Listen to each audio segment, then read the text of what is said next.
اور سن رکھو کہ اللہ کی یاد سے ہی دل آرام پاتے ہیں۔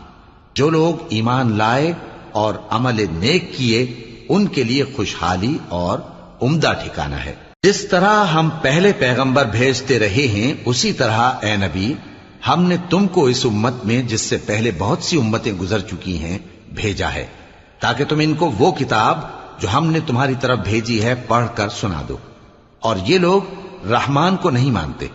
کہہ دو وہی تو میرا پروردگار ہے، اس کے سوا کوئی معبود نہیں، میں اسی پر بھروسہ رکھتا ہوں اور اسی کی طرف رجوع کرتا ہوں۔